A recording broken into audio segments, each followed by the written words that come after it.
Hello, welcome back to our channel. ഇന്നിപ്പോൾ നമ്മൾ കുറച്ച് ഇൻ്റർവ്യൂ ക്വസ്റ്റ്യൻസ് ഡിസ്കസ് ചെയ്യാൻ പോവാണ് കേട്ടോ. ഞാൻ ആദ്യം തന്നെ പറയാം, ഇത് മെഡിക്കൽ ലെവലിൽ വരുന്ന ഇൻ്റർവ്യൂ ക്വസ്റ്റ്യൻസ് അല്ല, സാധാരണ അഡ്മിൻ ജോബിന് വരുന്ന ജനറൽ ഇൻ്റർവ്യൂ ക്വസ്റ്റ്യൻസ് ആണ്. നമ്മളിപ്പോൾ നോക്കാൻ പോണത് ഒരു ബാൻഡ് 4 ലെവലിലുള്ള ഒരു ഇൻ്റർവ്യൂ ക്വസ്റ്റ്യൻസ് ആണ്. ക്യാൻസർ പാത്വേ കോർഡിനേറ്റർ ക്വസ്റ്റ്യൻ ആണ്. ഇത് ഏതാണ്ട് ഒരു 10 ക്വസ്റ്റ്യനോളം ഉണ്ട്. അപ്പം ഞാൻ ക്വസ്റ്റ്യൻസ് നിങ്ങളോട് ഷെയർ ചെയ്യാം. അതുപോലെ ഞാൻ സാധാരണ എങ്ങനെയാണ് അല്ലെങ്കിൽ ഞാൻ എങ്ങനെയാണ് ചെയ്തു പോകുന്നത് എന്നുള്ളതിൻ്റെ ഒരു ബേസിക് ഔട്ട്ലൈനും തരാം. അപ്പം സാധാരണ എനിക്ക് എല്ലാവരും ചോദിക്കാറുള്ളൊരു കാര്യമാണ് ഇൻ്റർവ്യൂവിൻ്റെ ടിപ്പ് ഷെയർ ചെയ്യാവോ, ക്വസ്റ്റ്യൻ ഷെയർ ചെയ്യാവോ എന്നൊക്കെ ഉള്ളത്. അപ്പോൾ അങ്ങനെയുള്ളവർക്ക് അല്ലെങ്കിൽ ഒരു ഇൻ്റർവ്യൂ അറ്റൻഡ് ചെയ്യാൻ പോകുന്നവർക്ക് ഇത് യൂസ്ഫുൾ ആവും എന്ന് എനിക്ക് തോന്നുന്നു. ശരിക്കും പറഞ്ഞാൽ നമ്മളിപ്പോൾ NHS ഫോക്കസ് ചെയ്തുകൊണ്ടാണല്ലേ സംസാരിച്ചുകൊണ്ടിരിക്കുന്നത്. അപ്പം ഞാൻ അതിനെ തന്നെ ഫോക്കസ് ചെയ്ത് പറയാം. അപ്പോൾ നമ്മൾ NHSലൊക്കെ ഇൻ്റർവ്യൂ അറ്റൻഡ് ചെയ്യാൻ പോകുമ്പോൾ നമ്മൾ 1-2 ഇൻ്റർവ്യൂ അറ്റൻഡ് കഴിയുമ്പോൾ തന്നെ ഓട്ടോമാറ്റിക്കലി നമുക്കൊരു ഐഡിയ കിട്ടും. പാറ്റേൺ ഒക്കെ ഏറെക്കുറെ സെയിം ആയിട്ട് വരും. ചോദ്യങ്ങൾ സെയിം ആണെന്നല്ല പറഞ്ഞത്, പാറ്റേൺ ഏറെക്കുറെ സെയിം ആണ്. പക്ഷെ അങ്ങനെ 1-2 ഇൻ്റർവ്യൂ ഒക്കെ കഴിയുമ്പോൾ നമുക്ക് ഓബിയസ്ലി ഒരു ജോബ് ഡിസ്ക്രിപ്ഷൻ കാണുമ്പോൾ തന്നെ നമുക്കൊരു ഐഡിയ കിട്ടും എന്ത് ക്വസ്റ്റ്യൻ ആയിരിക്കും ചോദിക്കാൻ പോവുക എന്നുള്ളതിനെ കുറിച്ചൊക്കെ. അപ്പോൾ അതങ്ങനെ ഓട്ടോമാറ്റിക്കലി ഡെവലപ്പായിട്ട് വരുന്ന ഒരു കാര്യമാണ്. പിന്നെ ശരിക്കും പറഞ്ഞാൽ ഇന്റർവ്യൂ അറ്റൻഡ് ചെയ്ത് നമ്മൾ സെൽഫ് ഇംപ്രൂവ്മെന്റ് ചെയ്യുക എന്നുള്ളതാണ് ഏറ്റവും വലിയൊരു ടിപ്പ്. കിട്ടുന്ന ഇന്റർവ്യൂ ഒക്കെ അറ്റൻഡ് ചെയ്തുകൊണ്ടിരിക്കുക. ഇപ്പോൾ ദൂരെയാണെങ്കിൽ പോലും ട്രൈ അറ്റൻഡ് ചെയ്യാനായിട്ട്. അപ്പം നമുക്ക് പതുക്കെ ക്വസ്റ്റ്യൻസിലേക്ക് പോകാം. സാധാരണ ക്വസ്റ്റ്യന് മുന്നേ ആയിട്ട് അവർ സാധാരണ കൂൾ ഓഫ് ക്വസ്റ്റ്യൻസ് അല്ലെങ്കിൽ ഈസ് ക്വസ്റ്റ്യൻസ് ചോദിക്കും. എന്ന് പറഞ്ഞാൽ ചിലപ്പം എന്താ പറയുക, നിങ്ങൾ എവിടെ നിന്നാണ് വരുന്നത്, ട്രാഫിക് എങ്ങനെ ഉണ്ടായിരുന്നു, അല്ലെങ്കിൽ ഇവിടെ ആദ്യമായിട്ടാണ് വരുന്നത്, അങ്ങനെ കുറച്ച് കണ്ടുപിടിക്കാൻ ബുദ്ധിമുട്ടുണ്ടായിരുന്നോ, ഇത് അങ്ങനെ കുറച്ചൊരു 3-4-5 ക്വസ്റ്റ്യൻ നമ്മൾ അങ്ങോട്ട് റെസ്പോണ്ട് ചെയ്യുന്ന രീതി അനുസരിച്ച് ചിലപ്പോൾ ക്വസ്റ്റ്യൻസ് എണ്ണം കൂടാൻ കുറയാം, ആൻസറിന്റെ രീതികൾ നീണ്ടു പോവാം. ഈ ആദ്യമൊക്കെ ഇന്റർവ്യൂവിന് പോകുമ്പോൾ ഞാൻ വിചാരിച്ചോണ്ടിരുന്നത് ഇവര് ഭയങ്കര നൈസ് ആയതുകൊണ്ട് അങ്ങനെ നമ്മൾ അത്രയും കംഫർട്ടബിൾ ആക്കുന്നതെന്ന്. ഒരിക്കലും അല്ല, ഇവർക്ക് ഇത് മാൻഡേറ്ററി ആണ്. നമ്മളെ 1-2 ഈസ് ഓഫ് അല്ലെങ്കിൽ അവരുടെ ഇതനുസരിച്ച് ചോദ്യങ്ങൾ ചോദിക്കണം എന്നുള്ളത് മാൻഡേറ്ററി ആണ്. അത് കഴിഞ്ഞിട്ടേ അവർക്ക് തുടങ്ങാൻ പറ്റുള്ളൂ. അതുപോലെ തന്നെ ഫസ്റ്റ് ക്വസ്റ്റ്യൻ സാധാരണ ചോദിക്കുന്നത് tell me about your self. നമ്മൾ സാധാരണ വിചാരിക്കും ഇതും മാർക്കിന് എടുക്കും. ഞാനൊക്കെ വലിയ കഥയൊക്കെ എഴുതിക്കൊണ്ട് പോകുമായിരുന്നു ആദ്യമൊക്കെ. പക്ഷെ ഇത് മാർക്കിന് എടുക്കില്ല. പക്ഷെ ഇതൊരു നമ്മുടെ ഒരു പിക്ചർ ഉണ്ടാക്കിയെടുക്കാൻ ഇവരെ സഹായിക്കും. നമുക്കൊരു ഇംപ്രഷൻ ക്രിയേറ്റ് ചെയ്യാനായിട്ട് പറ്റും. പിന്നെ ഞാൻ ഒരു കാര്യം കൂടെ പറഞ്ഞോട്ടെ, നമ്മളിപ്പോൾ നോക്കുന്നത് നമുക്കൊരു ട്രസ്റ്റ് ചെയ്യുന്ന ഇന്റർവ്യൂവിന് കിട്ടിയ ക്വസ്റ്റ്യൻ ആണ്. ട്രസ്റ്റ് ബൈ ട്രസ്റ്റ് ചിലപ്പോൾ അവരുടെ പോളിസീസിൽ വ്യത്യാസം ഉണ്ടായിരിക്കും കേട്ടോ. അപ്പോൾ അതുകൊണ്ട് നിങ്ങൾ ഇത് ഒരിക്കലും എടുക്കില്ല എന്നൊരു കൺസെപ്റ്റ് പോകണ്ട. ഇപ്പൊ നമ്മൾ നോക്കിയ ക്വസ്റ്റ്യൻ ഷീറ്റിൽ വെച്ചിട്ടാണ് പ്രത്യേകം പറഞ്ഞിട്ടുണ്ട് എടുക്കില്ല എന്നുള്ളത്. പിന്നെ വേറൊരു കാര്യം കൂടെ ഉണ്ട്, ടൈ പോലൊരു സിറ്റുവേഷൻ അല്ലെങ്കിൽ അങ്ങനെ ഒരു സിറ്റുവേഷൻ ഒക്കെ വന്നു കഴിയുമ്പോൾ ഇതൊക്കെ കൺസിഡർ ചെയ്യേണ്ടി വരും. പിന്നെ അതുപോലെ അങ്ങനത്തെ ഒരു tell me about your self അങ്ങനെ ഒരു ക്വസ്റ്റ്യൻ കിട്ടിക്കഴിഞ്ഞാൽ നമ്മൾ മെയിനായിട്ടും ഫോക്കസ് ചെയ്യേണ്ടത് നമ്മൾ എന്തുകൊണ്ട് ഈ ജോബിന് അപ്ലൈ ചെയ്തു, അല്ലെങ്കിൽ നമ്മുടെ എന്തൊക്കെ സ്കില്ല് അല്ലെങ്കിൽ എന്തൊക്കെ എക്സ്പീരിയൻസ് നമുക്ക് ഇതിലേക്ക് ഈസി ആയിട്ട് കൊണ്ടുവരാൻ പറ്റും, എന്ത് മോട്ടീവാണ് നമ്മൾ ഈ ജോബിന് അപ്ലൈ ചെയ്യാനായിട്ട് ഉണ്ടായത്, ആ ഒരു ഏരിയയിൽ നിന്ന് ആൻസർ ചെയ്യുവാണെങ്കിൽ ചിലപ്പോൾ ബെറ്റർ ആയിരിക്കും. സാധാരണ ഞാൻ അങ്ങനെയാണ് ആൻസർ ചെയ്യാറ്. ഞാൻ സാധാരണ ജോബ് ഡിസ്ക്രിപ്ഷനെ എങ്ങനെ എന്റെ സ്കില്ലും എക്സ്പീരിയൻസും എങ്ങനെ ആ ജോബ് ഡിസ്ക്രിപ്ഷനെ കണക്ട് ചെയ്യാൻ നോക്കിയിട്ട് അതാണ് ഞാൻ എന്റെ സെൽഫ് ഇൻട്രൊഡക്ഷൻ ആയിട്ട്. ബേസിക്കലി ജോബ് ഡിസ്ക്രിപ്ഷൻ നന്നായിട്ട് വായിച്ചിട്ടുണ്ടാവണം, നമുക്കൊരു ഐഡിയ ഉണ്ടാവണം, ക്ലിയർ പിക്ചർ ഉണ്ടാവണം. അതാണ് അവർ പ്രതീക്ഷിക്കുന്നത്. ഞാൻ ഈ ഫസ്റ്റ് ടൈം ഒക്കെ ഇന്റർവ്യൂവിന് പോകുമ്പോൾ അപ്പോൾ ഒന്നും ഇങ്ങനെ ഈ ജോബ് ഡിസ്ക്രിപ്ഷൻ ഒന്നും പ്രിന്റ് എടുത്ത് വായിച്ച് നോക്കി അങ്ങനെ പോണ പരിപാടിയൊന്നും ഇല്ലല്ലോ. ജസ്റ്റ് എന്തെങ്കിലും ഒരു ഐഡിയ ഉണ്ടാക്കി വെച്ചിട്ട് പോവുണ്ടായിരുന്നുള്ളേ. അപ്പൊ അങ്ങനെ ആ ടൈമിലൊക്കെ ഞാൻ പലരും ഇതുപോലെ പ്രിന്റ് എടുത്തുകൊണ്ട് വന്ന് ഇങ്ങനെ നോക്കണൊക്കെ കണ്ടിട്ടുണ്ട്. അപ്പൊ ഞാൻ ആലോചിച്ചിട്ടുണ്ട് ഇത് എന്തിനാന്ന്. ഞാൻ ഫസ്റ്റ് ഇന്റർവ്യൂ പോയപ്പോ എനിക്ക് ഇങ്ങനെ ഒരു സാധനം ഉണ്ടെന്ന് അറിയില്ല. കാരണം ഇങ്ങനെ കുറച്ച് അറ്റാച്ച്മെന്റ്സ് ഉണ്ട്, ഇങ്ങനെ ഒരു PDF ആയിട്ട് നമുക്ക് കിട്ടും, നമുക്കറിയില്ല. നമ്മളാ ജനറലി കാണുന്ന കുറച്ച് കാര്യങ്ങളില്ല, അത് മാത്രമൊക്കെ നോക്കിയിട്ടാ പോവാറ്. അത് കഴിഞ്ഞാണ് പിന്നെ അതിന്റെ ഇമ്പോർട്ടൻസ് മനസ്സിലായത്, ഇവിടുത്തെ ഒരു പാറ്റേൺ ഇതാന്നൊക്കെ പിടികിട്ടിയത്. അത് പിന്നെ അങ്ങനെ ചെയ്യാറ്. അപ്പോൾ ഈ ഒരു ക്വസ്റ്റ്യന് ഞാൻ ആൻസർ ചെയ്യുന്ന ഒരു മെത്തേഡ് ഇങ്ങനെയാണ്. ഇത് ശരിക്കും എല്ലായിടത്തും തന്നെ ഒരു കൂൾ ഓഫ് ക്വസ്റ്റ്യൻ ആയിട്ടൊക്കെയാണ് നമ്മളിത് കൂളാക്കാനുള്ള ക്വസ്റ്റ്യൻ ആയിട്ട് ചോദിക്കാറ്. പിന്നെ പക്ഷെ ഇതിന്റെ അകത്ത് മെയിൻ ആയിട്ട് നോട്ട് ചെയ്യേണ്ട ഒരു കാര്യം, നിങ്ങൾ എന്തുകൊണ്ട് ഈ ക്വസ്റ്റ്യൻ അപ്ലൈ ചെയ്തെന്നുള്ളത് മെൻഷൻ ചെയ്ത് പോകണം. പിന്നെ നമുക്ക് പറയേണ്ട ഒരു കാര്യം, ഈ ഇന്റർവ്യൂ ക്വസ്റ്റ്യൻസിനെ നമ്മൾ ടോട്ടൽ ആയിട്ട് എടുത്തു കഴിഞ്ഞാൽ നമുക്ക് 3 ഡിവൈഡ് ചെയ്യാം. ജസ്റ്റ് ഫസ്റ്റത്തെ നമുക്ക് ഇതുപോലെ കിട്ടുന്ന ഒരു കൂൾ ക്വസ്റ്റ്യൻസ്, പിന്നെ കോർ ക്വസ്റ്റ്യൻസ് ഉണ്ടാവും, പർട്ടിക്കുലർലി ആ ജോബിനെ മാത്രം ഫോക്കസ് ചെയ്തുകൊണ്ടുള്ളത്. പിന്നെ ബിഹേവിയർ ക്വസ്റ്റ്യൻസ് അല്ലെങ്കിൽ വാല്യൂ ബേസ്ഡ് ക്വസ്റ്റ്യൻസ് ഉണ്ടാവും. ശരിക്കും നമ്മളെ ശരിക്കും ആ ജോബിന് നമുക്ക് ഏറ്റവും ചെയ്യുന്ന സാധനം ഈ കോർ ക്വസ്റ്റ്യൻസ് ആണ്. വാല്യൂ ബേസ്ഡ് ക്വസ്റ്റ്യൻസ് കൂടുതലും യൂസ് ചെയ്യുന്നത് നമ്മുടെ ക്യാരക്ടർ അനലൈസ് ചെയ്യാനായിട്ട്, അല്ലെങ്കിൽ നമ്മൾ ഇതിന് ആപ്റ്റ് ആണോ എന്നുള്ളൊരു ഐഡിയ വരുത്താൻ വേണ്ടിയിട്ടാണ്. പിന്നെ ഇതുപോലെ പറഞ്ഞ പോലെ ഏറെക്കുറെ പോയിന്റ് സെയിം ആയിട്ട് വന്നാലും ഇത് യൂസ് ചെയ്യാറുണ്ട്. അപ്പൊ നമുക്കിനി കോർ ക്വസ്റ്റ്യൻസിലേക്ക് പോകാം. അപ്പം കോർ ക്വസ്റ്റ്യനിലേക്ക് പോയി കഴിഞ്ഞാൽ ഫസ്റ്റ് ചോദ്യം വന്നേക്കുന്നത്, can you describe your understanding of this role and what transferable skills you can bring to develop it. ഇതും ആ പറഞ്ഞ പോലെ തന്നെ ക്വസ്റ്റ്യൻ ആണ്. നമ്മൾ ആ സെൽഫ് ഇൻട്രൊഡക്ഷന്റെ കാര്യം പറഞ്ഞ പോലെ തന്നെ ഒരു കാര്യമാണ്. എന്തൊക്കെ ചോദിച്ചേക്കുന്നത്? അണ്ടർസ്റ്റാൻഡിങ് ഉണ്ട് അല്ലേ? അണ്ടർസ്റ്റാൻഡിങ് ഉണ്ട്, ട്രാൻസ്ഫറബിൾ സ്കിൽസ് ഉണ്ട്, ഈ ജോബിനെ ഡെവലപ്പ് ചെയ്യാന്നുള്ളതും ഉണ്ട്. അപ്പം ഉറപ്പായിട്ടും നമ്മൾ ജോബ് ഡിസ്ക്രിപ്ഷൻ നന്നായിട്ട് വായിച്ചിട്ട് പോവുക. എന്ത് ജോബിനാണ് പോകണമെങ്കിലും എന്താണ് അവിടുത്തെ പണി എന്നുള്ളതിനെ കുറിച്ച് ഒരു ഐഡിയ ഉണ്ടാക്കിയിട്ട് പോവുക. അതിനെക്കുറിച്ച് ഒരു ബേസിക് ഐഡിയ കൊടുക്കുക. ഓക്കെ, നമ്മുടെ ഒരു അണ്ടർസ്റ്റാൻഡിങ് അല്ലെങ്കിൽ നമ്മൾ വിചാരിക്കുന്നത് ഇന്നതൊക്കെയാണ് ഇവിടുത്തെ ജോബ് മെയിനായിട്ട് വരുന്ന ടാസ്കുകൾ എന്നാണ് വിചാരിക്കുന്നത്. പിന്നെ പറയാം നമ്മുടെ പ്രീവിയസ് എക്സ്പീരിയൻസും സ്കില്ലും അതിലേക്ക് കണക്ട് ചെയ്യാം. ഓക്കെ, നമ്മൾ മുന്നേ ചെയ്തുകൊണ്ടിരുന്ന ജോബിൽ ഇപ്പോൾ ഒരു എക്സാമ്പിൾ പറയുകയാണെങ്കിൽ എന്താ, ചിലപ്പോൾ എന്താ പറയുന്നത്, കോൺഫ്ലിക്റ്റ് മാനേജ്മെന്റ് ഒരു ജോബ് ഡിസ്ക്രിപ്ഷൻ ആണെന്ന് വിചാരിക്കാം. അപ്പോൾ നമ്മൾ മുന്നത്തെ ഒരു ജോബിൽ ഇതുപോലെ പേഷ്യൻസിനെ ഹാൻഡിൽ ചെയ്യേണ്ട അല്ലെങ്കിൽ കസ്റ്റമേഴ്സിനെ ഹാൻഡിൽ ചെയ്യേണ്ട സിറ്റുവേഷൻസ് ഉണ്ടായിരുന്നു, ഇതുപോലെ പ്രശ്നങ്ങൾ ഉണ്ടായിട്ടുണ്ട്. അപ്പോൾ ആ ടൈമിൽ നമ്മൾ ഇങ്ങനെയാണ് ചെയ്തത്, അപ്പൊ അതിൽ നമുക്ക് എക്സ്പീരിയൻസ് ഉണ്ട്. അങ്ങനത്തെ കഥകൾ ഹോസ്പിറ്റൽ എക്സ്പീരിയൻസ് തന്നെ വേണമെന്നില്ല, നമുക്ക് വേറെ എന്തിലുള്ള എക്സ്പീരിയൻസ് ആണെങ്കിലും ഇതിലേക്ക് മീൻസ് ഈ ഒരു സിനാരിയോ അല്ല ഞാൻ പറഞ്ഞത്, എന്തിനാണെങ്കിലും ഈ ട്രാൻസ്ഫറബിൾ ആയിട്ടുള്ള സ്കിൽസ് നമ്മൾ അവിടെ കാണിക്കാൻ പറ്റണം. ലിറ്ററലി നമ്മുടെ സ്കില്ലും എക്സ്പീരിയൻസും ഇതുമായിട്ട് ഇങ്ങനെ കണക്ട് ചെയ്ത് കൊണ്ടുവരാം. അത്രേ ഉള്ളൂ പരിപാടി. പിന്നെ ബേസിക് ആയിട്ടുള്ള ജോബ് ഐഡിയ ഉണ്ടായിരിക്കാം, ഡിപ്പാർട്ട്മെന്റിനെ കുറിച്ചൊരു ഐഡിയ ഉണ്ടായിരിക്കാം. ഞാൻ അങ്ങനെയാണ് സാധാരണ ഈ ഒരു ടൈപ്പ് ഓഫ് ക്വസ്റ്റ്യൻ ആൻസർ ചെയ്യാറ്. ചില ഇന്റർവ്യൂലൊക്കെ നമുക്ക് ഈ ക്വസ്റ്റ്യൻ പേപ്പർ പ്രിന്റ് എടുത്തിട്ട് ഇങ്ങനെയല്ല, പ്രിന്റ് ആയിട്ട് ആൻസർ ചെയ്യാനുള്ള ഫോം അല്ല, ക്വസ്റ്റ്യൻസ് ആയിട്ട് വെക്കാറുണ്ട് വായിച്ചു നോക്കാനായിട്ട്. എനിക്ക് 1-2 അടുത്ത് കിട്ടിയിട്ടുണ്ട്. എന്നാൽ ഇപ്പൊ നമുക്ക് ഇതേപോലെ പറയുമ്പോൾ നമുക്ക് കിട്ടിയിട്ടില്ല, ചോദ്യം നമുക്ക് ക്ലിയർ ആയിട്ട് കിട്ടിയിട്ടില്ല, നമുക്ക് രണ്ടാമത് ചോദിക്കുന്നതിൽ തെറ്റില്ല. പിന്നെ അതുപോലെ ഇത് കണ്ടു കഴിയുമ്പോൾ ചോദ്യം വരാനുള്ളൊരു സാധ്യതയുള്ളൊരു ചോദ്യമാണ്, എവിടെ നിന്നാണ് ഈ ക്വസ്റ്റ്യൻ പേപ്പർ കിട്ടിയത് എന്നൊക്കെ ഉള്ളത്. അതിന്റെ കഥയും കൂടെ ഞാനൊന്ന് ക്ലിയർ ചെയ്തിട്ട് പോവാട്ടോ. മെയിനായിട്ടും നമ്മളൊരു ബാൻഡ് 4 ലെവൽ തൊട്ടാണ് ഞാൻ കണ്ടേക്കണേ. എനിക്ക് ബാൻഡ് 3 വരെ അങ്ങനെ കിട്ടിയിട്ടില്ല. ബാൻഡ് 4 തൊട്ടിട്ടാണ് ക്വസ്റ്റ്യൻ പേപ്പർ കിട്ടി തുടങ്ങിയത്. നമ്മൾ ചിലപ്പോൾ ഒരു 1 വീക്ക് അല്ലെങ്കിൽ ഒരു 3-4 ദിവസം മുന്നേ ചില ജോബിനൊക്കെ കണ്ടിട്ടില്ല, ഇന്റർവ്യൂവിനൊക്കെ പോകുമ്പോൾ കണ്ടിട്ടില്ല, ഒരു ഷീറ്റ് ഇല്ലേ അവരെ എഴുതിയെടുക്കാനിരിക്കുന്നത്, ആ ഷീറ്റ് അതേപടി മെയിൽ ചെയ്ത് കിട്ടിയിട്ടുണ്ട്.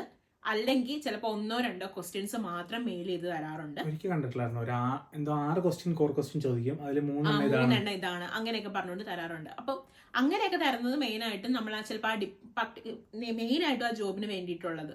ഇപ്പോൾ ഇങ്ങനെ ഈ ഒരു ജോബ് ക്യാൻസർ പാത്വേ കോർഡിനേറ്റർ അങ്ങനെയൊക്കെ ആണെങ്കിൽ ക്യാൻസർ ടാർഗറ്റ്സ് എന്തൊക്കെയാണ്, അല്ലെങ്കിൽ ഈ ഡിപ്പാർട്ട്മെന്റിനെ കുറിച്ചുള്ള അണ്ടർസ്റ്റാൻഡിങ് എന്തൊക്കെയാണ്, അങ്ങനത്തെ ജനറൽ അല്ലാത്ത കാര്യങ്ങളൊക്കെ ഇല്ലേ, അങ്ങനെയുള്ള 1-2 ക്വസ്റ്റ്യൻസ് ഒക്കെ കിട്ടാറുണ്ട്. ഇതെനിക്ക് ഒരു ഫുൾ ഷീറ്റ് കിട്ടിയ ഒരു ക്വസ്റ്റ്യൻ ആണ്. അതാണ് ഞാനിപ്പോൾ ഷെയർ ചെയ്തുകൊണ്ടിരിക്കുന്നത്. പിന്നെ ചിലതില് പറഞ്ഞ പോലെ പ്രസന്റേഷൻ ചെയ്യാൻ പറയാറുണ്ട്. എനിക്കൊരു ബാൻഡ് 4 ഒരു മാനേജിംഗ് ലെവലിലൊക്കെ പോകുമ്പോൾ ഏതെങ്കിലും ഒരു പ്രോബ്ലം ഒക്കെ തന്നിട്ട് ഇങ്ങനെ ഈ ട്രസ്റ്റിൽ ഇതുപോലൊരു സിറ്റുവേഷൻ ഉണ്ട്, അപ്പോൾ നിങ്ങൾ അതിനെ എങ്ങനെയാ ഹാൻഡിൽ ചെയ്യുക, അതുപോലെ എന്താ പറയാ നിങ്ങളെ കുറിച്ചൊരു പ്രസന്റേഷൻ ഉണ്ടാക്കാൻ പറയും ചിലപ്പോ. പിന്നെ അതുപോലെ എന്നോട് 1-2 തവണയൊക്കെ മീൻസ് നമ്മുടെ ഇൻസ്റ്റയിലൊക്കെ നമ്മളെ ഫോളോ ചെയ്യുന്നവരൊക്കെ അങ്ങനെ ചോദിച്ചേക്കുന്ന ഒരു ചോദ്യമാണ് കേട്ടോ. നമ്മൾ ഇതുപോലെ ഇന്റർവ്യൂവിനൊക്കെ പോയി കഴിയുമ്പോൾ ടെസ്റ്റുകൾ വരാറുണ്ട്, അതെന്തായിരിക്കും ചോദിക്കുക എന്നൊക്കെ ഉള്ളത്.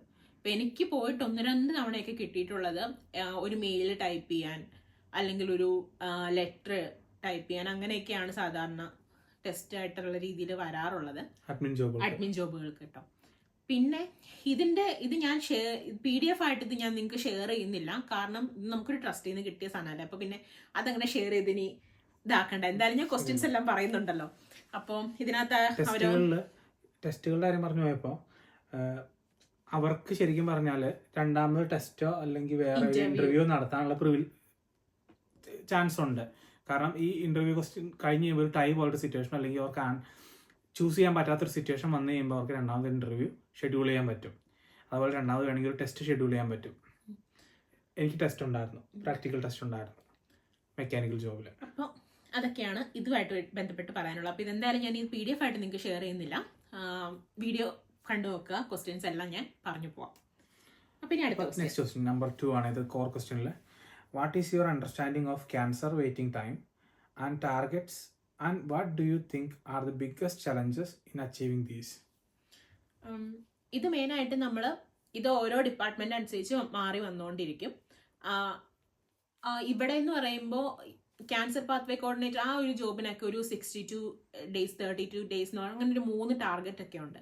അപ്പം നിങ്ങൾ ആ ജോബ് ഏത് ജോബിന് പോയാലും ആ ജോബ് ഡിസ്ക്രിപ്ഷൻ ഒക്കെ വെച്ചിട്ട് അല്ല ജോബിന്റെ ടൈറ്റിലൊക്കെ വെച്ചിട്ട് ട്രസ്റ്റ് ചുമ്മാ ഒന്ന് ഗൂഗിൾ ചെയ്യുമ്പോൾ തന്നെ ചിലപ്പോൾ ട്രസ്റ്റിന്റെ തന്നെ കുറച്ച് ഡോക്യുമെന്റുകളും കാര്യങ്ങളും ഒക്കെ കിട്ടാൻ കിട്ടാറുണ്ട്, അല്ലെങ്കിൽ ചില ചാർട്ടുകളോ അങ്ങനെയൊക്കെ, അല്ലെങ്കിൽ ചുമ്മാ നിങ്ങൾ ആ ജോബ് ടൈറ്റിൽ ഒന്ന് അടിച്ചു നോക്കിയാൽ ചിലപ്പോൾ ലക്കിൽ ചിലപ്പോൾ അങ്ങനെയൊക്കെ കിട്ടാറുണ്ട്. സാധാരണ പ്രൊസീജിയറും കാര്യങ്ങളൊക്കെ നാഷണൽ വൈഡ് സെയിം ആയിരിക്കുമല്ലോ, നമുക്ക് ഐഡിയ കിട്ടും. ഇതിപ്പം ഒരു ഞാൻ പറഞ്ഞില്ല ഒരു ബാൻ 4 ആണ്. അങ്ങനെയൊക്കെ ആ ഒരു ലെവലിലേക്കൊക്കെ വരുമ്പോഴാണ് കുറച്ചും കൂടെ ഡീപ്പായിട്ടുള്ള ക്വസ്റ്റ്യൻസ് കിട്ടാറുള്ളൂ. അത് പലപ്പോഴും അവർ നമുക്ക് നേരത്തെ തന്നെ അഡ്വാൻസ് ആയിട്ട് തരാറുണ്ട്. ചില സ്ഥലങ്ങളിലൊക്കെ നമ്മൾ പ്രിപ്പയർ ചെയ്യുന്ന നോട്ടും കൊണ്ട് വരെ പോകാൻ പറ്റാറുണ്ട്.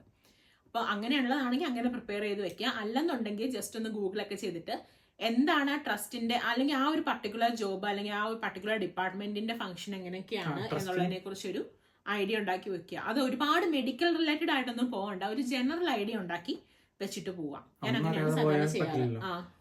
അല്ല ഇപ്പൊ ഈ ഒരു ട്രസ്റ്റിന്റെ പർട്ടിക്കുലർ ട്രസ്റ്റ് നോക്കിയില്ലെങ്കിൽ കൂടിയും ഇപ്പൊ അവരുടെ ഡോക്യുമെന്റ്സ് ഒന്നും അവൈലബിൾ അല്ലെങ്കിൽ കൂടിയും വേറെ ട്രസ്റ്റുകളുടെ കാര്യങ്ങളൊക്കെ കിട്ടാറുണ്ട്. അപ്പോൾ ഏറെക്കുറെ എല്ലായിടത്തും ഒരേപോലെ ആയിരിക്കും, നാഷണൽ സ്റ്റാൻഡേർഡ് അനുസരിച്ച് എല്ലാം ഒരുപോലെ ആയിരിക്കും, നമുക്കൊരു ഐഡിയ കിട്ടും. അതങ്ങനെ നോക്കിയിട്ട് പോവാം. ഇതിപ്പോ നമ്മൾ ഡിസ്കസ് ചെയ്യുന്നത് കൊണ്ടും വലിയ കഥയൊന്നുമില്ല. അപ്പൊ അടുത്ത ക്വസ്റ്റ്യൻ നോക്കാം നമുക്ക്.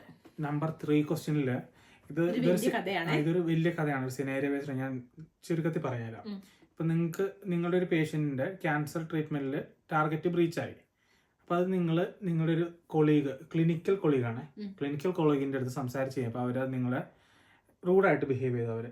അവർ നിങ്ങളുടെ അടുത്ത് പറഞ്ഞു അതിലൊന്നും കാര്യമില്ല, അത് പോയിന്റ്ലെസ് ആണ്, പുള്ളിക്കാരുടെ സമയം കളയാണ്ടിരിക്കാൻ പറഞ്ഞു, പുള്ളിക്കാർ ബിസിയാന്ന് പറഞ്ഞു. അപ്പോൾ പിന്നെ മെയിൻ ക്വസ്റ്റ്യൻ വരികയാണ്, to ensure that there are no further delays in patient's pathway what technique would you use to help resolve the situation? നമ്മളിതിനകത്ത് 2 കാര്യത്തിന് ആൻസർ ചെയ്യണം.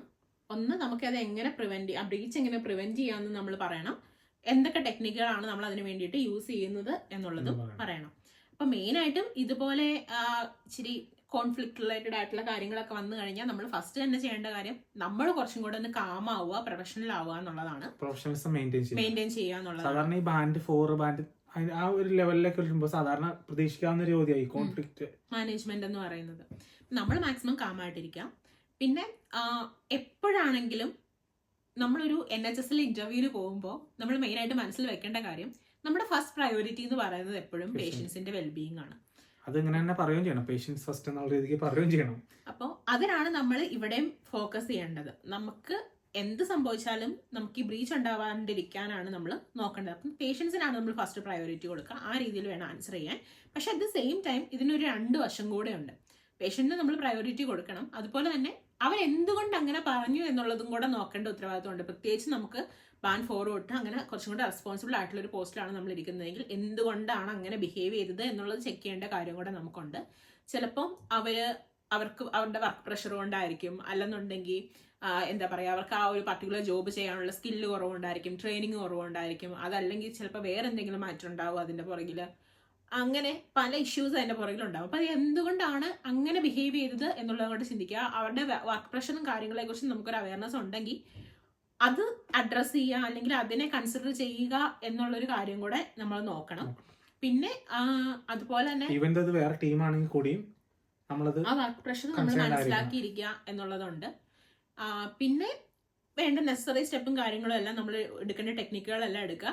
At the same time report ചെയ്യേണ്ട ഒരു കാര്യമാണെന്നുണ്ടെങ്കിൽ ഡെഫിനറ്റ് ആയിട്ട് നമ്മൾ റിപ്പോർട്ട് ചെയ്യാനുള്ള കാര്യങ്ങൾ നോക്കണം. കാരണം ഒരിക്കലും നമുക്ക് പേഷ്യന്റിന് ഹാം ആയിട്ടുള്ള അല്ലെങ്കിൽ ഒരു ഡേറ്റ ബ്രീച്ചോ അല്ലെങ്കിൽ ഇതുപോലത്തെ എന്തെങ്കിലും ഒരു ബ്രീച്ച് ഒരിക്കലും സംഭവിക്കാൻ പാടില്ല. അപ്പോൾ ഡെഡ്ലൈൻ മീറ്റ് ചെയ്താണ്ട് കടന്നുപോയി, ട്രീറ്റ്മെന്റ് കിട്ടിയിട്ടില്ല. അപ്പോൾ അങ്ങനെ ഉണ്ടെങ്കിൽ നമ്മളിത് റിപ്പോർട്ട് ചെയ്യേണ്ട കാര്യങ്ങൾ അഡ്രസ് ചെയ്യും കൂടെ ചെയ്യുക. പിന്നെ ഇത് ഫ്യൂച്ചറിൽ റിപ്പീറ്റ് ആവാണ്ടിരിക്കാനുള്ള ഫോളോ അപ്പ് ടെക്നിക്കുകളും കൂടെ അതൊരു ആഡ് ഓൺ പോയിന്റ് ആണ്, ഇട്ട് പോകേണ്ടവര്. അപ്പം ആ ഒരു രീതിയിലൊക്കെ ആൻസർ ചെയ്യാം. പിന്നെ നിങ്ങളെ കൊണ്ട് പറ്റുമെങ്കിൽ ഇങ്ങനത്തെ ഒരു സിനാരിയോ ബേസ്ഡ് ക്വസ്റ്റ്യൻസ് വന്നു കഴിയുമ്പോൾ നമുക്ക് ഏതെങ്കിലും ഒരു നമ്മുടെ പ്രീവിയസ് ജോബിൽ നിന്ന് അങ്ങനെ എങ്ങനെയെങ്കിലും നമുക്കൊരു എക്സാമ്പിൾ പറയാൻ പറ്റുമെങ്കിൽ ആ ഒരു എക്സാമ്പിളും കൂടെ കൊടുത്തു പോവുക. പിന്നെ എക്സാമ്പിൾ കൊടുക്കുമ്പോൾ എപ്പോഴും സ്റ്റാർ മെത്തേഡിൽ എക്സാമ്പിൾ കൊടുക്കാനായിട്ട് നോക്കുക. എന്തായിരുന്നു സിറ്റുവേഷൻ, നിങ്ങളുടെ അവിടുത്തെ ടാർഗറ്റ് എന്തായിരുന്നു, അതിനെ നിങ്ങൾ എങ്ങനെ ഹാൻഡിൽ ചെയ്തു, എന്തായിരുന്നു റിസൾട്ട്, ഈ ഒരു രീതിയിൽ സ്റ്റാർ മെത്തേഡുള്ള തന്നെ എന്ത് എക്സാമ്പിൾ പറഞ്ഞാലും ഈ ഒരു മെത്തേഡ് ഫോളോ ചെയ്ത് പോവുകയാണെങ്കിൽ നല്ലതായിരിക്കും. അടുത്തത് നമ്പർ 4 അല്ലേ. Can you share an example of when your written communication or data was misunderstood, how did you resolve this issue? ഇതും ഇങ്ങനെ ഒരു ക്വസ്റ്റ്യൻ കിട്ടിയാലും ഞാൻ എന്തെങ്കിലും ഒരു എക്സാമ്പിൾ അവിടെ കൊടുക്കാൻ പറ്റുമോ എന്നുള്ളത് എക്സാമ്പിൾ തന്നെ ചോദിച്ചേക്കുന്നത്. സോറി.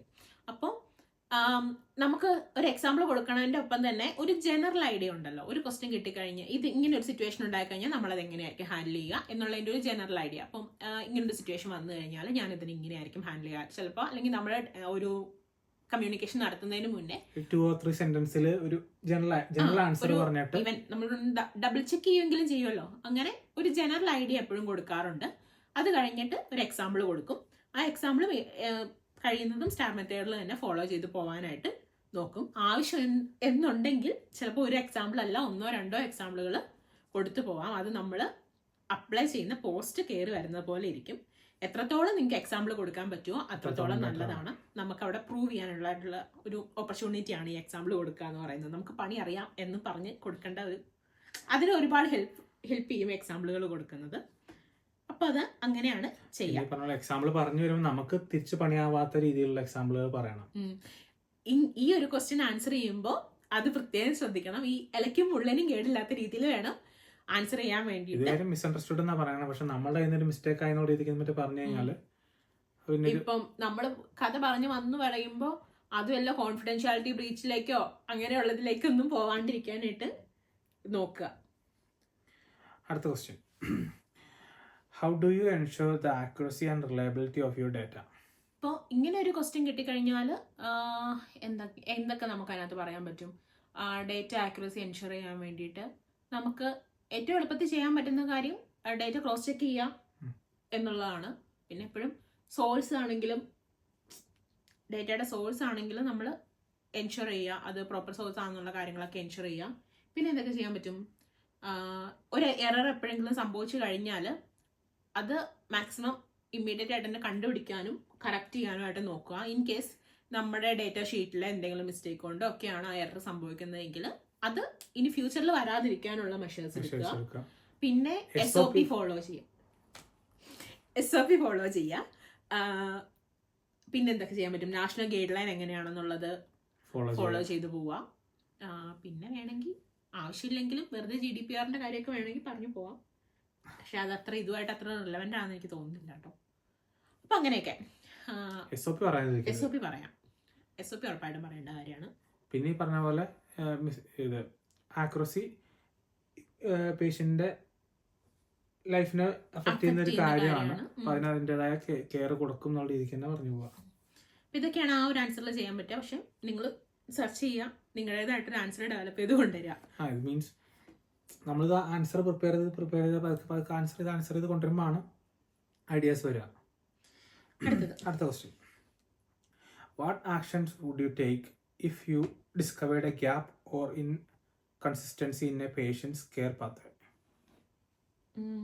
അങ്ങനെ വന്നാലും എവിടെയാണ് ആ ഒരു ഗ്യാപ്പ് വന്നത് എന്നുള്ളത് നമ്മൾ പ്രോപ്പറായിട്ട് ഐഡന്റിഫൈ ചെയ്യണം. പിന്നെ എന്തുകൊണ്ടാണ് ആ ഗ്യാപ്പ് വന്നത് എന്നുള്ളതും ഐഡന്റിഫൈ ചെയ്യണം. ചിലപ്പോൾ നമ്മുടെ റിസോഴ്സ് അവൈലബിലിറ്റിയുടെ കാര്യങ്ങളുണ്ടായിരിക്കും, അല്ലെങ്കിൽ ചിലപ്പോൾ ക്ലിനിക് അത്രമാത്രം കപ്പാസിറ്റി ഇല്ലാത്തത് കൊണ്ടൊക്കെ ആയിരിക്കും. അപ്പോൾ എന്താണ് ഇഷ്യൂ എന്നുള്ളത് നമ്മൾ പ്രോപ്പറായിട്ട് ഐഡന്റിഫൈ ചെയ്യുക. എവിടെയാണ് ഗ്യാപ്പ് വന്നതെന്ന് ഐഡന്റിഫൈ ചെയ്യുക. ദെൻ ആ ഒരു ഗ്യാപ്പ് ഓവർകം ചെയ്യാനുള്ള മെഷേഴ്സ് ഇമ്മീഡിയറ്റ് ആയിട്ട് എടുക്കുക. മീൻസ് ഇപ്പോൾ ഒരു സിറ്റുവേഷൻ, ഒരു പ്രോബ്ലം ഉണ്ടായി നിൽക്കുന്ന സിറ്റുവേഷൻ ആണെങ്കിൽ അത് എങ്ങനെ സോൾവ് ചെയ്യാം എന്നുള്ളത് ഇമ്മീഡിയറ്റ് ആക്ഷൻ എടുക്കുക. പിന്നെ അതുപോലെ തന്നെ ഇതൊരു എന്താ പറയുന്നത്, ഫ്യൂച്ചറിലേക്കുള്ളൊരു ഗൈഡ് ലൈൻ ആയിട്ട് വെക്കുക. മീൻസ് എന്താ ഒരു റെഫറൽ പോയിന്റ് ആയിട്ടൊക്കെ വെക്കുക. പിന്നെ എല്ലാത്തിനും ഈ കണ്ടിജൻസി പ്ലാനുകൾ ഉണ്ടാവും. ഇപ്പം ഇങ്ങനൊരു അതങ്ങനെ തന്നെ പറയണം, കണ്ടിജൻസി പ്ലാൻ തന്നെ പറയണം. ഇപ്പോൾ ഇങ്ങനെയൊരു എ എന്ന് പറഞ്ഞൊരു കാര്യം സംഭവിച്ചാൽ അതിന് എന്ത് ചെയ്യണം, അല്ലെങ്കിൽ ബി എന്നൊരു കാര്യം സംഭവിച്ചാൽ അതിന് എന്ത് ചെയ്യണം, അതിന് എല്ലാത്തിനും കണ്ടിജൻസി പ്ലാനുകളുണ്ട്. ഇവിടെ നിങ്ങൾക്ക് SOP ഫോളോ ചെയ്യുന്ന കാര്യങ്ങൾ പറയാൻ പറ്റും. അല്ലെങ്കിൽ അവിടെ തന്നെ റെക്കോർഡും കാര്യങ്ങളും ഒക്കെ ഉണ്ടാവും. അത് ആ ഡിപ്പാർട്ട്മെന്റിൽ തന്നെ കീപ്പ് ചെയ്യുന്നത് എന്തെങ്കിലും ഒക്കെ ഉണ്ടാവും. അപ്പോൾ അത് റെഫർ ചെയ്യുന്ന കാര്യങ്ങൾ പറയാൻ പറ്റും. പിന്നെ നമ്മൾ വേണമെങ്കിൽ എക്സാമ്പിൾ കൊടുക്കാൻ പറ്റുന്ന ആണെങ്കിൽ കൊടുക്കാം. ഇപ്പൊ നമുക്ക് ഏത് ക്വസ്റ്റ്യൻ ആണെങ്കിലും എക്സാമ്പിൾ കൊടുക്കുന്നതാണ് ബെറ്റർ. ഇതിപ്പോ നമുക്ക് ക്ലിനിക്കൽ സൈഡിൽ ചിലപ്പോ എക്സാമ്പിൾ ഒന്നും പറയാനില്ലെങ്കിൽ കൂടി നമുക്ക് ഏതെങ്കിലും ഒരു സിറ്റുവേഷൻ, എന്തെങ്കിലും ഒരു റിസോഴ്സ് അവൈലബിലിറ്റിയുടെ പ്രശ്നം കൊണ്ടൊക്കെ എന്തെങ്കിലും ഇഷ്യൂസ് ഉണ്ടായ കാര്യമൊക്കെ നമ്മൾ എങ്ങനെ സോർട്ട് ചെയ്തത്, ഇമ്മീഡിയറ്റ് ആയിട്ട് എങ്ങനെ ഒരു ആക്ഷൻ എടുത്തത്, അങ്ങനെ എന്തെങ്കിലുമൊക്കെ നമുക്ക് അതിനെ കണക്ട് ചെയ്യുന്ന ഒരു എക്സാമ്പിൾ ട്രാൻസ്ഫറബിൾ ആയിട്ട് പറയാൻ പറ്റിക്കഴിഞ്ഞാൽ നല്ലതാണ്. ഓക്കെ, നെക്സ്റ്റ് ക്വസ്റ്റ്യൻ വന്നിട്ട്, how do you structure your day or week to ensure that you stay on top of your work priorities? Prioritisation എന്ന് പറയുന്ന ടോപ്പിക്കിന് നമ്മൾ NHSൽ ഇന്റർവ്യൂവിന് പോകുമ്പോൾ ഒരുപാട് ഇമ്പോർട്ടൻസ് ഉണ്ട്. എല്ലാ ജോബിലും അതിപ്പോ ഇപ്പൊ ക്ലിനിക്കൽ ആയിക്കോട്ടെ, നോൺ ക്ലിനിക്കൽ ആയിക്കോട്ടെ, ഈവൻ നമ്മുടെ ജോബിൽ ചോദിക്കാറുണ്ട്, സ്റ്റേറ്റ്സിൽ ചോദിക്കാറുണ്ട്. അതിന് ഒരുപാട് ഇമ്പോർട്ടൻസ് ഉണ്ട്. അപ്പം ഈ പ്രയോറിറ്റൈസേഷൻ ഒക്കെ നമ്മൾ കുറച്ചധികം വർക്ക് ചെയ്ത് നല്ലൊരു ആൻസർ ഉണ്ടാക്കി വെച്ചാൽ അതെപ്പോഴും നിങ്ങൾക്ക് യൂസ് ചെയ്യാനായിട്ട് പറ്റും. അപ്പോൾ ഓരോരുത്തർക്കും ഓരോ ടെക്നിക്കുകൾ ഉണ്ടായിരിക്കുമല്ലോ. ഇപ്പം കലണ്ടർ മെത്തേഡ് ഫോളോ ചെയ്യുന്നവരുണ്ടാവും. അങ്ങനെ നമ്മൾ എന്ത് ടെക്നിക്കാണ് നമ്മുടെ പ്രയോറിറ്റൈസേഷനെ മെയിൻറ്റെയിൻ ചെയ്ത്, അല്ലെങ്കിൽ അതിനെ ഇപ്പം എന്താ പറയുക, നമ്മുടെ ചിലപ്പോൾ മിക്കപ്പോഴും നമ്മൾ വർക്ക് ചെയ്യേണ്ടി വരുന്നത് ഒരു മൾട്ടി ടാസ്കിങ് ആയിട്ടുള്ള ഒരു എൻവയോൺമെന്റിലായിരിക്കും. മൾട്ടി ടാസ്കിങ് ഡിമാൻഡ് ചെയ്യുന്ന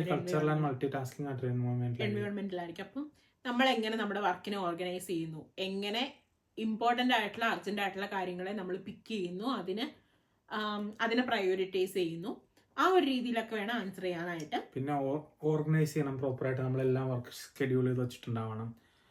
അതുപോലെ തന്നെ പിന്നെ മെയിനായിട്ട് പറയേണ്ട കാര്യം, നമ്മൾ ഹെൽത്ത് കെയർ എൻവയോൺമെന്റിലാണ് വർക്ക് ചെയ്യുന്നത്.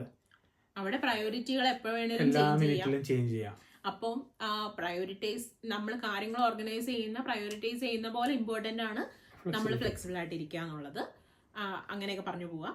ഫ്ലെക്സിബിൾ ആയിരിക്കണം, അത് എന്തായാലും പറഞ്ഞു പോകണം. പിന്നെ ഞാൻ ഇങ്ങനെ ഒരു ചെറിയ കഥാപ്രസംഗമൊക്കെ നടത്തിയതിനു ശേഷം സാധാരണ എവിടെന്തെങ്കിലും ഒരു എക്സാമ്പിൾ കണ്ടുപിടിച്ച് പറയാറുണ്ട്. ഇപ്പോൾ മുന്നേ ഇരുന്ന് മീൻസ് മൾട്ടി ടാസ്കിങ് ആയിട്ട് കാര്യങ്ങൾ ചെയ്തുകൊണ്ടിരുന്നു. ഇപ്പോൾ enquiry, face to face enquiry, emails, phone call, അല്ലാതെ ജനറലി ഡെയിലി വരുന്ന കാര്യങ്ങൾ, ഇതെല്ലാം നമ്മൾ ഹാൻഡിൽ ചെയ്യുന്ന ഒരു സിറ്റുവേഷനിൽ നമ്മൾ അതിനെങ്ങനെയാണ് പ്രയോറിറ്റൈസ് ചെയ്യാറുള്ളത്, എങ്ങനെയാണ് ഇമ്പോർട്ടൻ്റ് അർജന്റ് ആയിട്ടുള്ള കാര്യങ്ങൾ പിക്ക് ചെയ്യാറ്, ആ ഒരു രീതിയിൽ എന്തെങ്കിലും ഒരു എക്സാമ്പിളും കൂടെ കൊടുക്കാറുണ്ട്. സിനാരിയോ ആയിട്ടും ചോദിക്കാറുണ്ട്. എപ്പോഴും ഞാൻ പ്രയോറിറ്റൈസേഷൻ ഒരു എക്സാമ്പിൾ മനസ്സിൽ കരുതിക്കൊണ്ടായിരിക്കും ഒരു ഇന്റർവ്യൂവിന് പോവുക. അത് ഉപയോഗിക്കാനും മസ്റ്റായിട്ടും യൂസ് ചെയ്യേണ്ട ഒരു സാധനമാണ്. ഓക്കെ, ഇതൊക്കെയാണ് കോർ ക്വസ്റ്റ്യൻസ്. പിന്നെ ഞാൻ ഇതിനകത്തേക്ക് കുറച്ചും ക്വസ്റ്റ്യനും കൂടെ ആഡ് ഓൺ ചെയ്തു തരാം. മുന്നേ പോയി കണ്ടിട്ടുള്ള അറ്റൻഡ് ചെയ്ത ഇന്റർവ്യൂവിന് കിട്ടിയേക്കുന്ന ക്വസ്റ്റ്യൻ, ടീം വർക്കിന് ഒരുപാട് ഇമ്പോർട്ടൻസ് ഉണ്ട്. ടീം വർക്ക് റിലേറ്റഡ് ആയിട്ടൊക്കെ എന്തെങ്കിലും ക്വസ്റ്റ്യൻസ് ഒക്കെ വരാറുണ്ട്. അറ്റ്ലീസ്റ്റ് ഇപ്പോൾ ബാൻഡ് 2 ഒക്കെ പോയി കഴിയുമ്പോൾ നിങ്ങൾ എങ്ങനെയാണ് നിങ്ങളുടെ ഒരു ബെറ്റർ റിലേഷൻഷിപ്പ് നിങ്ങളുടെ ടീമിൽ ബിൽഡ് ചെയ്തെടുക്കുക, അല്ലെങ്കിൽ ആസ് എ ടീം പ്ലെയർ നിങ്ങളെ എങ്ങനെ കാണുന്നു, how do you describe yourself as A team player. പിന്നെ എന്താ നിങ്ങളുടെ കൺസെപ്റ്റ്, ഒരു ടീം പ്ലെയറിനെ കുറിച്ചുള്ള അല്ലെങ്കിൽ ഒരു ഗുഡ് ടീം വർക്കറെ കുറിച്ചുള്ള നിങ്ങളുടെ കൺസെപ്റ്റ്, അങ്ങനെയുള്ള ക്വസ്റ്റ്യൻസ് ഒക്കെ ചോദിച്ചു കാണാറുണ്ട്. അപ്പോൾ നമ്മൾ ആസ് എ ടീം പ്ലെയർ നമ്മളൊരാൾക്ക് എന്തൊക്കെ ക്വാളിറ്റീസ് വേണമെന്ന് ഉദ്ദേശിക്കുന്നുണ്ടോ അതൊക്കെ മാക്സിമം പറയാം. പിന്നെ നമ്മളെ ഒരു ബെസ്റ്റ് ടീം പ്ലെയർ ആയിട്ട് കാണിക്കാൻ പറ്റുന്ന ഒരു എക്സാമ്പിൾ ഒക്കെ പറയാൻ പറ്റുമെങ്കിൽ നല്ലതായിരിക്കും. മെയിനായിട്ടും ടീമാണ്. നമ്മൾ ഇപ്പോൾ വർക്ക് ഷെയർ ചെയ്യും, കാരണം അങ്ങോട്ടും ഇങ്ങോട്ടും ഹെൽപ്പ് ചെയ്തേ നടക്കുള്ളൂ. ഇപ്പോൾ ക്ലിനിക്കൽ ടീം, അഡ്മിൻ ടീം, ബാക്കിയുള്ള ടീം, അങ്ങനെ കോർഡിനേറ്റ് ചെയ്തേ നടക്കുള്ളൂ. അപ്പോൾ അതുകൊണ്ട് ഇതിന് നല്ലൊരു ഇമ്പോർട്ടൻസ് ഉണ്ട്. പിന്നെ അതുപോലെ എനിക്ക് ഇമ്പോർട്ടൻ്റ് ആണെന്ന് തോന്നുന്ന ഒരു ക്വസ്റ്റ്യൻ എപ്പോഴും കോൺഫിഡൻഷ്യാലിറ്റി ആണ്. NHS ഒക്കെ ആയി കഴിയുമ്പോൾ കോൺഫിഡൻഷ്യാലിറ്റി എന്ന് പറയുന്നത് ഒരുപാട് ഇമ്പോർട്ടൻ്റ് ആയിട്ടുള്ളൊരു കാര്യമാണ്. എത്രത്തോളം പാലിക്കേണ്ടതെന്നൊന്നും അറിയില്ല, പക്ഷെ ഇമ്പോർട്ടൻ്റ് ആയിട്ടുള്ളൊരു കാര്യമാണ്. ഇന്റർവ്യൂവിനൊക്കെ ചെന്നിരുന്ന് കഴിയുമ്പോൾ ഉറപ്പായിട്ടും നിർബന്ധമായിട്ടും നമ്മൾ മെൻഷൻ ചെയ്ത് പോകേണ്ട ഒരു കാര്യമാണ്. അപ്പം അതിന് നല്ലൊരു ആൻസർ എപ്പോഴും ഞാൻ കരുതിക്കൊണ്ട് പോകാറുണ്ട്. എങ്ങനെ കോൺഫിഡൻഷ്യാലിറ്റി മെയിൻറ്റെയിൻ ചെയ്യുന്നു, അല്ലെങ്കിൽ GDPR പ്രിൻസിപ്പിൾസ് ഒക്കെ എങ്ങനെ ഫോളോ ചെയ്യുന്നു, മുന്നത്തെ ജോബുകളിലൊക്കെ എങ്ങനെയാണ് ഫോളോ ചെയ്തുകൊണ്ടിരുന്നത്, നമ്മൾ അതിന് എത്രത്തോളം ഇമ്പോർട്ടൻസ് കൊടുക്കുന്നുണ്ട് എന്നൊക്കെയുള്ള രീതിയിൽ ഒരു ആൻസർ ഞാൻ എപ്പോഴും കരുതിക്കൊണ്ട് പോവാറുണ്ട്. പിന്നെ മസ്റ്റായിട്ട് ചെയ്യേണ്ട ഒരു കാര്യം, നമ്മൾ ഈ ട്രസ്റ്റിൻ്റെ വെബ്സൈറ്റിൽ കയറിയിട്ട് അവരുടെ ട്രസ്റ്റ് വാല്യൂസ്, അവരുടെ അങ്ങനെയുള്ള കാര്യങ്ങളെക്കുറിച്ച് ഒരു ഡീറ്റെയിൽ ഡിസ്ക്രിപ്ഷൻ എന്തായാലും കൊടുത്തിട്ടുണ്ടാവും. അത് നമ്മൾ കൃത്യമായിട്ട് നോക്കിയിട്ട് വേണം പോകാൻ. അപ്പം ഇനി വരുന്ന വാല്യൂ ബേസ്ഡ് ക്വസ്റ്റ്യൻസിൽ നിങ്ങൾക്ക് അത് നോക്കിയിട്ട് പോകുന്നത് കൊണ്ട് കുറച്ചൊക്കെ ബെനിഫിറ്റ് ഉണ്ടാവും. കുറച്ച് നല്ല രീതിയിൽ ബെനിഫിറ്റ് ഉണ്ടാവും. കാരണം പിന്നെ നിങ്ങൾ ചെയ്യേണ്ട ഒരു കാര്യമുണ്ടല്ലോ, ഇപ്പോൾ തുടക്കക്കാരൊക്കെ ആണെങ്കിൽ ഇങ്ങനെ ഇന്റർവ്യൂക്ക് അറ്റൻഡ് ചെയ്യുന്നവരാണെങ്കിൽ മസ്റ്റായിട്ടും ചെയ്യേണ്ട ഒരു കാര്യം, പോകുമ്പോൾ കിട്ടുന്ന ഇന്റർവ്യൂ ക്വസ്റ്റ്യൻസ് ആ ഇന്റർവ്യൂവിന് ഇറങ്ങി കഴിയുമ്പോൾ ഉടനെ തന്നെ എവിടെയെങ്കിലും ഒന്ന് നോട്ട് ചെയ്ത് വെക്കുക. പിന്നത്തേക്ക് വെച്ചാൽ നിങ്ങളത് മറന്നുപോകും. അപ്പൊ തന്നെ നോട്ട് ചെയ്ത് വെക്കുക. എന്നിട്ട് വീട്ടിൽ വന്നിരുന്ന് കഴിയുമ്പോൾ അല്ലെങ്കിൽ അടുത്തൊരു ഇന്റർവ്യൂവിന് പോകുന്നതിന് മുന്നേ ആ ക്വസ്റ്റ്യൻസിന് നല്ലൊരു ആൻസർ പ്രിപ്പയർ ചെയ്യാം. നമ്മൾ അന്ന് ചെയ്തുകൊണ്ടിരുന്നത്, നമ്മൾ ഈ ജോലി കിട്ടാൻ വേണ്ടി ട്രൈ ചെയ്തുകൊണ്ടിരുന്ന സമയത്ത് ചെയ്തുകൊണ്ടിരുന്നത്, ഒരു ഇന്റർവ്യൂ കഴിഞ്ഞാൽ നേരെ വന്ന് ഒരു ഇരിക്കാൻ ഒരു സ്ഥലം കിട്ടിയാൽ അവിടെ വന്നിരുന്ന് നേരെ ക്വസ്റ്റ്യൻ എഴുതി വയ്ക്കും. വീട്ടിൽ വന്നിട്ട് ഡിസ്കസ് ചെയ്ത് ഇങ്ങനെ ചെയ്ത് ഇങ്ങനെ പറയായിരുന്നു പക്ഷെ ഞാൻ ഇങ്ങനെ പറഞ്ഞത് അത് കറക്റ്റ് ചെയ്ത് നോട്ട് ചെയ്ത് വെക്കും. പിന്നെ അടുത്ത ഇന്റർവ്യൂവിന് പോണതിന് മുന്നേ നമ്മൾ ആ ക്വസ്റ്റ്യൻ ഈസി ആയിരിക്കും, നമുക്ക് ഒത്തിരി സമയം സ്പെൻഡ് ചെയ്യേണ്ടി വരില്ല. നമ്മൾ ആ ക്വസ്റ്റ്യൻ വെച്ചുകൊണ്ട് സാധാരണ ഇരിക്കാറുണ്ട്. എന്നിട്ട് പിന്നെ അതിനകത്തേക്ക് അങ്ങോട്ടും ഇങ്ങോട്ടും സംസാരിച്ചിട്ട്, അപ്പം എനിക്ക് കിട്ടുന്ന എനിക്ക് തോന്നാത്ത കുറെ പോയിന്റുകൾ ചിലപ്പോൾ അപ്പുന് കിട്ടുമായിരിക്കും, അപ്പുന് തോന്നാത്തത് എനിക്ക് കിട്ടുമായിരിക്കും. അപ്പൊ അത് അങ്ങോട്ടും ഇങ്ങോട്ടും ഷെയർ ചെയ്തുകൊണ്ട് പോവാറുണ്ട്. അപ്പോൾ എല്ലാ ക്വസ്റ്റ്യനും ഒന്നും സെയിം ആയില്ലെങ്കിലും ചിലപ്പോൾ അതിനകത്ത് 1-2 ക്വസ്റ്റ്യൻ ഒക്കെ ബേസിക്കലി പാറ്റേൺ സെയിം ആണല്ലോ, അപ്പൊ നമുക്ക് സിമ്പിൾ ആയിട്ട് ചെയ്യാൻ പറ്റും. എനിക്ക് ആദ്യത്തെ തവണ എനിക്ക് എപ്പോഴും ഇന്റർവ്യൂവിന് ഫീഡ്ബാക്ക് കിട്ടുന്നതിന്റെ കോൺഫിഡൻഷ്യാലിറ്റിയുടെ ആൻസർ നല്ലതായിരുന്നു. കാരണം ആ ക്വസ്റ്റ്യൻ എല്ലായിടത്തും ചോദിക്കാറുള്ളതാ. അപ്പൊ 1-2 തവണ പോയി കഴിഞ്ഞപ്പോഴത്തേക്ക് അതിന് നല്ലൊരു ആൻസർ എന്റെ കയ്യിൽ ഉണ്ടാക്കി വെച്ചിട്ടുണ്ടായിരുന്നു. അപ്പൊ അതെല്ലാം എടുത്തിട്ട് യൂസ് ചെയ്യാൻ പറ്റുമല്ലോ, അതിന് വലിയ മാറ്റമൊന്നും വരാൻ പോകുന്നില്ലല്ലോ. അതുപോലെ ഈ ടീം വർക്കർ, അങ്ങനത്തെ ടീം പ്ലെയർ, അതിനൊക്കെ ആ സെയിം ആൻസർ തന്നെ യൂസ് ചെയ്യാനായിട്ട് പറ്റും. അപ്പം അതൊന്ന് ചെയ്തു നോക്കുക. സ്റ്റാർട്ടിൽ ഇപ്പൊ പുതിയതായിട്ട് ജോബൊക്കെ നോക്കുന്നവരൊക്കെയാണ് ഇങ്ങനെയൊക്കെ ഒരു ചോദ്യങ്ങൾ ചോദിച്ചാൽ ചിലപ്പോൾ ഇങ്ങനെ ചോദിക്കാറുണ്ട്, നിങ്ങളുടെ ഒരു ക്വാളിറ്റി ചോദിക്കാം. അപ്പൊ ഈ പറഞ്ഞ പോലെ ഈ ടീം പ്ലെയറിന്റെ ആൻസർ ഉണ്ടാക്കി വെച്ചിട്ടുണ്ട്, ഇത് നേരത്തെ ചോദിച്ചിട്ടില്ലാന്നുണ്ടെങ്കിൽ ഇതങ്ങ് എടുത്ത് കാച്ചാം. സിമ്പിൾ. അങ്ങനെയൊക്കെ. പിന്നെ ചില സ്ഥലങ്ങളിൽ ചോദിക്കാറുണ്ട്, എന്താ ഒരു ബാൻഡ് 4 ലാസ്റ്റ് പോയപ്പോൾ എന്നോട് ചോദിച്ചൊരു കാര്യമാണ്, നിങ്ങൾക്ക് ഇംപ്രൂവ് ചെയ്യേണ്ട എന്തെങ്കിലും, നിങ്ങൾ തന്നെ ഇംപ്രൂവ് ചെയ്യണമെന്ന് നിങ്ങൾ വിചാരിക്കുന്ന എന്തെങ്കിലും കാര്യമുണ്ടോ എന്നൊക്കെ. സാധാരണ നമ്മളോട് നിങ്ങളൊരു നെഗറ്റീവ് പറയാം, നിങ്ങളൊരു പോസിറ്റീവ് പറയാന്നൊക്കെ പറയാറില്ലേ, ആ ഒരു മോഡൽ ക്വസ്റ്റ്യൻ തന്നെയായിരുന്നു. അപ്പം അങ്ങനെ എന്തെങ്കിലും ഒരെണ്ണം കരുതി വെക്കുക. പക്ഷെ അതും വലിയ കാര്യമായിട്ട് നമ്മളെ അഫക്റ്റ് ചെയ്യാത്ത രീതിയിൽ വേണം അതിൻ്റെ ആ ഒരു ക്വസ്റ്റ്യനും പ്രിപ്പയർ ചെയ്ത് വെക്കാൻ വേണ്ടിയിട്ട്. എന്നാൽ നല്ലൊരു ആൻസർ ആയിരിക്കണം, പക്ഷെ നമ്മളെ ഈ ജോബിനെ ഒരു രീതിയിലും നെഗറ്റീവായിട്ട് ബാധിക്കാത്ത രീതിയിലുള്ള ഒരു ആൻസർ കണ്ടുപിടിച്ച് പോവായിരിക്കും എപ്പോഴും നല്ലത്. ഇതൊക്കെയാണ് മെയിനായിട്ടും ജനറൽ ആയിട്ട് വരുന്ന ക്വസ്റ്റ്യൻസ് അല്ലേ. പിന്നെ ഈ നമ്മൾ ഫസ്റ്റ് ക്വസ്റ്റ്യൻ ആൻസർ ചെയ്തല്ലോ, ടെൽ മീ അബൌട്ട് യുവർസെൽഫ്, നമ്മളെ കുറിച്ചൊരു ഐഡിയ ഉണ്ടാക്കി എന്ന് പറഞ്ഞു. അതുപോലെ തന്നെ ഏറ്റവും അവസാനം നമ്മൾക്കിടെ ഒരു ഇംപ്രഷൻ പതിപ്പിക്കാനുള്ള സാധനമാണ് നമുക്ക് തിരിച്ചങ്ങോട്ട് ചോദ്യം ചോദിക്കാനുള്ള സമയം. അത് ആ സമയം എന്തായാലും നിങ്ങൾ മസ്റ്റായിട്ടും ഒരു ചോദ്യമെങ്കിലും ഉറപ്പായിട്ടും തിരിച്ച് ചോദിക്കുക. കാരണം അതെന്ന് പറയുന്നത് ശരിക്കും നമുക്ക് ഈ ജോബിനോടുള്ള ഇൻട്രസ്റ്റ് ഒക്കെ എക്സ്പ്രസ് ചെയ്യാൻ കിട്ടുന്ന ഒരു സമയമാണ്. അത് യൂസ് ചെയ്യുക. സിമ്പിൾ ആയിട്ടുള്ള കാര്യങ്ങൾ ചോദിക്കരുത്. മീൻസ് സാധാരണ ജോബ് ഡിസ്ക്രിപ്ഷൻ വായിക്കാണ്ട് വന്നേക്കണേന്ന് ഒരു ഇംപ്രഷൻ ഉണ്ടാക്കി വെക്കുകയല്ല ചെയ്യേണ്ടത്. ഇവർ സാധാരണ നമുക്ക് ഒരു ഐഡിയ തരാറുണ്ടല്ലോ, ഈ വർക്കിംഗ് ടൈം അല്ലെങ്കിൽ അങ്ങനെ ഉള്ള കാര്യങ്ങളെ കുറിച്ച് ചെറിയൊരു ഐഡിയ തരും നമ്മൾ തുടങ്ങുമ്പോൾ തന്നെ. അപ്പം ഇത് അതിൻ്റെ അകത്തുള്ള കാര്യങ്ങൾ പിന്നെ അവസാനമായിട്ട് ചോദിക്കാൻ നിൽക്കാതെ ഒരു ഐഡിയ ഉണ്ടാക്കി. ഞാൻ സാധാരണ എന്താ ചോദിക്കാന്ന് വെച്ചാൽ വർക്ക് ലോഡ് എങ്ങനെയാന്നുള്ളത്, അല്ലെങ്കിൽ എന്തെങ്കിലും അവർക്ക് ബാക്ക്ലോഗുകൾ ഉണ്ടോ ചെയ്യുന്നുണ്ടോ, പിന്നെ അവർക്ക് എന്തെങ്കിലും പർട്ടിക്കുലർ പർപ്പസിന് വേണ്ടിയിട്ടാണോ. ഇപ്പോൾ ചില ഡിപ്പാർട്ട്മെന്റുകളിൽ അവരൊരാളെ ഹയർ ചെയ്യുന്നത് മെയിനായിട്ടും അവർ ഫോക്കസ് ചെയ്യുന്നത് ബാക്ക്ലോഗ് കവർ ചെയ്ത് പോവുക എന്നുള്ളത് വെച്ചിട്ടായിരിക്കും. അപ്പം അങ്ങനെ എന്തെങ്കിലും ഒരു പർപ്പസ് ഉണ്ടോ, അങ്ങനെയൊക്കെ എന്തെങ്കിലുമൊക്കെ ചോദിച്ചു പോകാറുണ്ട് ഞാൻ. ജോബ് ഡിസ്ക്രിപ്ഷനിൽ വരുന്ന കാര്യങ്ങളല്ലാതിരിക്കാൻ വേണ്ടിയിട്ട് മാക്സിമം നോക്കാറുണ്ട്. ഇതൊക്കെയാണ് ജനറൽ ആയിട്ട് ഉള്ള ക്വസ്റ്റ്യൻസിനെ കുറിച്ച് പറയാനുള്ളത്. ഇനി നമുക്ക് വാല്യൂ ബേസ്ഡ് ക്വസ്റ്റ്യൻസിലേക്ക് നോക്കാം.